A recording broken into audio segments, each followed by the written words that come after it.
ওয়ালা তাহসাবান্নাল্লাহা গাফিলান আম্মা ইয়ামালুয যালিমুন। নাফরমান যে যা করছো আমি আল্লাহকে গাফিল ভেবো না, আমি আছি, আমি দেখছি। আল্লাহ তাআলা বলেন ওয়াকাফা বিযুনুবি ইবাদিহি খবীরাম বাসীরা। বান্দা প্রত্যেকের গুনাহ ব্যাপারে আমি আল্লাহ একাই খবর রাখতে, একাই দেখতে যথেষ্ট, আমি সব খবর রাখি। আল্লাহ তাআলা বলেন আলাম ইয়ালাম বিআন্নাল্লাহা ইয়ারা। তুমি জানো কি বান্দা, আমি কিন্তু সারাক্ষণ তোমাকে দেখি। কতক্ষণ? আবার বলেন, আবার বলেন, আবার বলেন। রাত 2টা বাজে যুবক, তুমি যখন ডানে বামে তাকিয়ে দেখে ভাবলা মা ঘুমিয়ে গেছে, বাপ ঘুমিয়ে গেছে, পাড়া পড়শি ঘুমিয়ে গেছে, কেউ জেগে নাই। তুমি যুবক মনে মনে ভাবলা আমি একদম একা, কেউ নাই, কেউ নাই, সব ঘুমিয়ে গেছে। যার কারণে মোবাইলে খুলে উলঙ্গ ছবি দেখছো, নর্তকীর নাচ দেখছো, জিনার ব্যভিচারের দৃশ্য দেখছো। মনে মনে ভাবছো কেউ দেখে না। আর শাজিম থেকে রব্বুল আলামিন ডাক দিয়ে বলে বান্দা আমি কিন্তু জেগে আছি, আমি দেখছি, আমি ঘুমাই নাই, আমি ঘুমাই নাই, আমি আছি। লা তাখুযুহু সিনাতুন ওয়ালা নাওম। আল্লাহ তাআলা বলেন আমার ঘুমও আসে না, আমার তন্দ্রাও আসে। আমার ঘুমও নাই, আমার তন্দ্রাও নাই, আমার মৃত্যুও নাই, আমার ক্লান্তিও নাই, আমার বিশ্রামও নাই, আমার বিস্মৃতিও নাই, আমার ভুলও নাই, আমার পথও হারাই না। আমি আল্লাহ আল হাইয়ুল কাইয়্যুম। আছি তো আছি, থাকবো তো থাকবো। ওমা রব্বুকা বিগাফিল। আমাকে তুমি গাফিল ভেবো না। কি ভেবো না? বাপ বলেন না, গাফিল। তাহলে 1 নাম্বার, আমাকে আল্লাহ অনর্থক বানায় নাই। বলেন 1 নাম্বার কি? 2, আল্লাহ আমার থেকে গাফিল নয়। বলেন 2 নাম্বার কি? 3 নাম্বার, আমাকে আল্লাহর কাছে ফিরে যেতে হবে। কি করতে হবে বলেন না? আল্লাহর কাছে ফিরে যেতে। ওয়া ইলাইহিন নুশুর। আল্লাহ বলেন তোমাকে আমার দিকে ফিরতে হবে। ওয়া ইলাইহি তুহশারুন। আল্লাহ বলেন তোমাকে আমার কাছে জমা হতে হবে। আল্লাহ বলেন ওয়া ইলাইহি তুরজাউন। তোমাকে আমার কাছে প্রত্যাবর্তন করতে হবে। আল্লাহ বলেন ওয়া ইলাইহিল মাসির। আমি আল্লাহর কাছেই তোমার প্রত্যাবর্তন। আল্লাহ বলেন ইলাল্লাহি মারজিউকুম জামিআন। তোমরা সকলেই আমার কাছে ফিরতে হবে। আল্লাহ বলেন সুম্মা তুরাদ্দুনা ইলা আলিমিল গায়বি ওয়াশ শাহাদা। ভেতর বাহির, প্রকাশ্য গোপন সব যিনি জানেন তার কাছেই তোমাদেরকে ফিরতে হবে। এইভাবে বারবার বারবার বারবার বারবার, লক্ষবার, হাজারবার আল্লাহ বলছেন বান্দা ফিরতে হবে, ফিরতে হবে, আসতে হবে আমার কাছে, আমার কাছে। এতবার বলার পর আপনার একবারও কানে লাগলো না? একবারও না? আফসোস, আফসোস। নিজেকে কি পরিমাণ অহংকারী মনে করে নাফরমান বলেন তো। ভেড়ার মতো বিড়ি খা, স্বাভাবিক মুডে ওয়া ওয়া ওয়া কথা কয় দে। ওটা জমিদার মানে তাকে ধরবার কেউ নাই। মিথ্যে বলে, সুদ খায়, ঘুষ খায়, মদ খায়, নেশা করে, জুয়া খেলে, মহিলা বেপর্দা চলে বাজারে মার্কেটে, এটাকে ফ্যাশন মনে করে। অনর্থক শরীর দুলায়, অনর্থক বেপর্দা ঘুরে নিজেকে অহংকারী মনে করে। অহংকারী কেউ ধরবার নাই। দিনের পর দিন, রাতের পর রাত, মাসের পর মাস ফজরের নামাজ না পড়ে জিন্দিগি কাটায়, ঘুমায়, কেউ ধরার নাই, কেউ কিছু বলবে না। আল্লাহ তাআলা বলে বান্দা বিশ্বাস করো আমি না নগদ শাস্তি দিতে পারি, আমি পারি, সেই ক্ষমতা রাখি আমি। কিন্তু আমি বিচারের জন্য, ফায়সালার জন্য আলাদা একটা দিন, হাসরের দিন, কিয়ামতের দিন নির্ধারণ করেছি। ইন্না ইয়াউমাল ফাসলি কানা মিকাতা। একটা দিন ঠিক করছি, এই কারণে নগদ শাস্তি দিলাম না, নয়তো ইচ্ছে করলে প্রতিটা নাফরমানির পরে জলদি জায়গায় শাস্তি দিতে পারতাম। বলেন পারতো কিনা? ওই বাপ বলেন না কেন, পারতো কিনা বলেন না?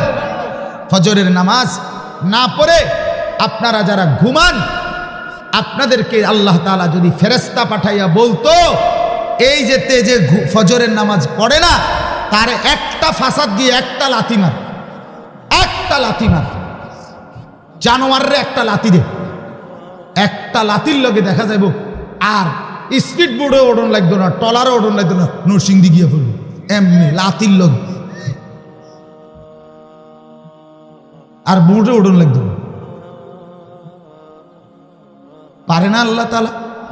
তাইলে কি পরিমাণ দয়া করছে, কতবার ছেড়ে দিচ্ছে বলেন না বাপ? হায় হায় যুবক, তোমরা চেহারা দেখো না বাপ। এই ছেলেরা, তোমরা তুমগো চেহারা দেখো, তোমাগো বেনামাজি চেহারা দেখো, আর নামাজি আমরা যারা, আমাদের চেহারা মিলায় দেখো। দেখো না বাপ, দেখো, একটু হিসাব করে দেখো। একটা বিবেকবান মানুষরে বলে দেখো না, কার চেহারা সুন্দর, কার চেহারাত মায়া লাগে, কার চেহারায় মহব্বত লাগে। দেখো না, দেখো না নাফরমানের চেহারা কেমন, পাথরের মতো, পাথরের মতো, পাষাণের মতো, পিশাচের মতো। ইমানদারের চেহারা নূরে নূরে চমকা। আল্লাহর নবী বলছেন, মান কাসুরা সালাতুহু হাসুনা ওয়াজহু। নবীজি বলেন, যার নামাজ যত বেশি তার চেহারার সৌন্দর্য তত বেশি। নামাজ যার বাড়ে চেহারার রং তার বাড়ে। রাসূলুল্লাহ সাল্লাল্লাহু আলাইহি ওয়াসাল্লাম, আমার শায়েখ আরিফ বিল্লাহ আল্লামা মুফতি মুশতাকুন নবী কাসেমি, তার চেহারার দিকে তাকাইলেই মনে হয় কি সুন্দর লাগে। আমি অনেক সময় বলি যে যদি কেউ বলে হযরত আপনি কি পাউডারটা ব্যবহার করেন, যদি বলতেন আপনার ক্রিমটা কি কোম্পানি, উনি বলবে হ্যাঁ আমি না রাত গভীরে তাহাজ্জুদের সেজদায় মালিকের জন্য চোখের পানি যখন ছাড়ি সেই ক্রিমটা ব্যবহার, সেই দামি ক্রিম আল্লাহ তাআলা চেহারায় নূর এনে দেয়, সৌন্দর্য এনে দেয়। নবী বলে তাকেই বলে নারী, নিজেকে ঢেকে রাখে যে, আড়াল রাখে যে, গোপন রাখে যে, লুকিয়ে রাখে যে, আল্লাহর কসম তাকেই নবী বলছে সেই নারী।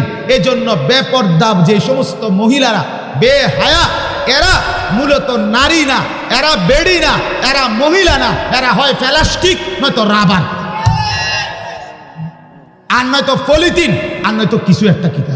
বেডি রেখন বেডি রেজিং যান, তুমি কিতা, তুমি কো তোর, তুই বেডি কতটা, তুই কিতা। নবীর ভাষায় তুই কোনো মহিলা না, বেপর্দা নারী কোনো মহিলা না, এটা কোনো বেড়িয়ে না, এটা প্লাস্টিক। হ্যাঁ হ্যাঁ, অনেক অনেক ওই যে কাপড়ের দোকানে দেখেন না প্লাস্টিকের বেডি খারাই থাকে, এই রুমেরই হয়তো এটা প্লাস্টিক না, এটা আল্লাহ মাফ করে দেন, আল্লাহ মাফ করে দেন। এজন্য বাপ গুনামুক্ত জিন্দিগি। অনেক নওজোয়ান আলহামদুলিল্লাহ বসছেন, আপনারা আমাগরে কলিজা দিয়ে ভালোবাসেন, আমি জানি, আমিও আপনাদেরকে ভালোবাসি। আজ একদিন দুই দিন না, কমপক্ষে 17 বছর জিন্দিগির আমার এই বয়ান আল্লাহর দয়ায় এই 17 বছরের জীবনে 2 বার এই পর্যন্ত গলায় অপারেশন হয়েছে, 2 বারই ইন্ডিয়ায় অপারেশন করছে। তারপরেও প্রতিদিন একবার ভাবি আস্তে বলতে হবে, অল্প বলতে হবে, আর বলা উচিত হবে না, ইত্যাদি ইত্যাদি, কিন্তু বসলে আর কিছুই মনে থাকে না। এই অস্থিরতা আর আবেগ আর থামাইতে পারি না। কোন দিন এই ছেলেরা নামাজ পড়বে বলেন ভাই? আপনি দেখেন এই ছেলেদেরকে, কি সুন্দর চেহারা, মুসলমানের সন্তান, এদের মা মুসলমান, এদের বাপ মুসলমান, এদের দাদা মুসলমান, এদের নানা মুসলমান। আরে বাপ, তুমি জানো না জন্মের পরে প্রথম তোমারে আজান শুনাইছে, আজান শুনাইছে, আল্লাহু আকবার, তোমারে বলছে আল্লাহ বড়, আল্লাহ বড়। আজ তুমি ভুলে গেলে। আজ মোবাইল, আজকে মাত্র 5,000 6,000 টাকা দামের একটা মোবাইল তোমার সব ভুলে গেল। ছি ছি ছি ছি ছি। দুনিয়া সব প্রয়োজন পূরণ করা যায় আখেরাত সাথে নিয়ে। নামাজও পড়েন, দুনিয়াও সাজেন, বাজারও করেন, নামাজও পড়েন। আল্লাহ তাআলা আমাদেরকে বুঝ দান করেন। সবগুলো ছেলে ভাই দয়া করে অনুরোধ, সবাই ভাই মুসলমানের সন্তান আমরা, নিয়ত করো ভাই 5 ওয়াক্ত নামাজে করো না, নিয়ত করো ইনশাআল্লাহ। বলো না ভাই ইনশাআল্লাহ। আল্লাহ তাআলা তৌফিক দান করেন, আল্লাহ তাআলা তৌফিক দান করেন, আল্লাহ তাআলা কবুল করেন। আল্লাহ চাইলে হবে বাপ, আল্লাহ চাইলে হবে। তোমরা না জাগলে বাপ মাহাদির পক্ষে লড়বে কি? তোমরা না জাগলে বাপ দাজ্জালের বিরুদ্ধে লড়বে কি? মুসলমানের পক্ষে লড়বে কি? ইমানদারের পক্ষে লড়বে কি? আল্লাহ তাআলা আমাদের ভাইদেরকে, পর্দার আড়ালের মা বোনদেরকে, সবাইকে দ্বীনের বুঝ দান করেন। আলিয়াবাদ এই যুবকদের এই মাহফিল আল্লাহ তাআলা কায়েম দায়েম করে দেন। আমার ভাই পুরাটা সময় পাশে বসছেন, আল্লাহ তাআলা ভাইকেও কবুল করেন। আশেপাশে যারা আসছেন বসছেন, নিচে উপরে, আল্লাহ আপনাদের প্রত্যেককে উত্তম বিনিময় দান করেন। আমিন। সুবহানাল্লাহি ওয়া বিহামদিহি, সুবহানাকাল্লাহুম্মা বিহামদিকা, আশহাদু আল্লা ইলাহা ইল্লা আনতা আস্তাগফিরুকা ওয়া আতুবু ইলাইক।